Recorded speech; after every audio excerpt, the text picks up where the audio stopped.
আসসালামু আলাইকুম ভাই বোনেরা, আপনারা সবাই কেমন আছেন? আশা করি আপনারা সবাই ভালো আছেন। আলহামদুলিল্লাহ আমিও ভালো আছি। নরিন ফ্যামিলি ব্লগারে জানাই স্বাগত। এগুলো কিভাবে যে কেটে যাচ্ছে, আর এইদিকে তো ইফতারের আয়োজন করতে হয়, প্রায় বিকাল হয়ে আসছে। আমি কিন্তু ইফতারের আয়োজন করে তৈরি করে একবার আপনাদের সামনে চলে আসলাম, তো আপনাদের সাথে একটু শেয়ার করছি। বরাবরের মতন কিন্তু ভাজা পোড়া আইটেমগুলি আমি বানাই, আর এইদিকে কিন্তু আমার শাশুড়ি মা ফলগুলো কেটে নিয়েছে।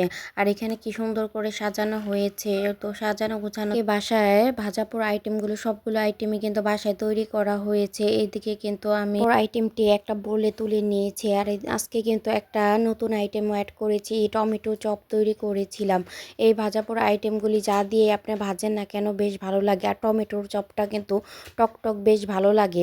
আর এইদিকে 4-5টার মতো টমেটোর চপ বানিয়ে নিয়েছি। আজকে কিন্তু ইফতার খাওয়ার লোক খুবই কম, 2জন মানুষে কিন্তু ইফতারে আমাদের অ্যাবসেন্ট আছে। আর এইদিকে কিন্তু দেখেন মেয়েটা আজকের দিনেও কিন্তু মাশাল্লাহ বেশ হাসি খুশি ছিল, আর এখানে কিন্তু হিজাবের মতো করে হিজাব পরে নিয়েছে, তাই হাসতেছিল।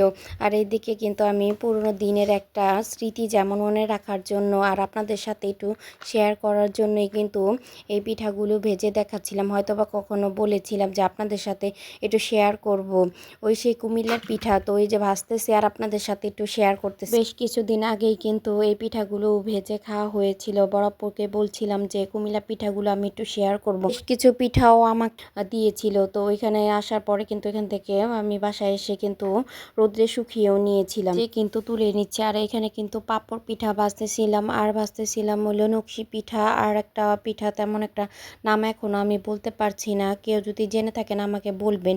এই রুটির মতন যে ফুলের মতন, এগুলো রোদ্রে শুকানোর পরে একটু ভেঙে গেছে, কিন্তু ভালোই হয়েছিল পিঠাগুলো।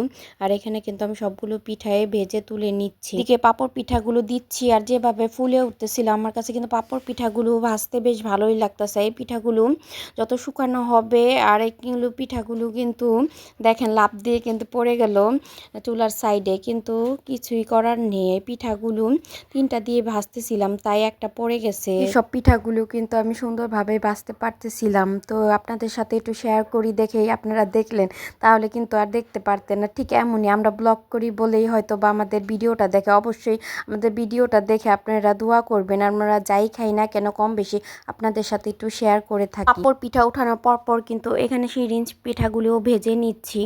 সিরিঞ্জ পিঠাগুলিও কিন্তু বেশ ভালোই হয়েছিল। এই পিঠাগুলি কিন্তু পরে চিনি দিয়ে খেতে বেশি ভালো লাগে, আর আমি চিনির পরিমাণ এতটাই কম খাই, আর খাইতেও এতটা পছন্দ করি না বলেই কিন্তু পিঠাগুলোতে আমি কোনো চিনি ব্যবহার করিনি। খাওয়ার সময় এমনিতেই খেয়েছিলাম। এই কিন্তু রোজা রমজানের দিন চলতেছে, আর এই দিনে বেশি বেশি করে দোয়া করবেন। কার দোয়া কার গায়ে লাগে বলা যায় না, অবশ্যই বর দোয়া করবেন না, শুধু এই কাম্য সবার কাছে। সবার প্রায় পিঠাগুলো ভাজা হয়ে আসছে, বাসার সবার হবে না বলেই কিন্তু কিছু পিঠা কিন্তু আমাদের ভাইয়াও কিন্তু বাহির থেকে কিনে আনছে। অবশ্য আমি বলছিলাম যে নিয়ে আসো, মেয়েও কিন্তু খেতে চাইতেছিল, বাহিরের চিপস তো ভীষণই খেতে চায়, তাই বলছে এভাবে ভেজে দিয়ে ওকে খাওয়াবো। আর এদিকে কিন্তু ওই দিন বেশ কিছু কলা দিয়ে পিঠাও বানিয়ে নিচ্ছিলাম, আর এই পিঠাটা অবশ্যই খেতে ভালো লাগে। তো কলার পিঠা ছিল, আর তার পাশাপাশি আপনাদের সাথে একটু পাঁপড় পিঠাটা একটু শেয়ার করি। এই পিঠাটা যেমন মোচমোচা হয়েছিল তেমন ক্রিসপি আর অনেক পাতলা ছিল।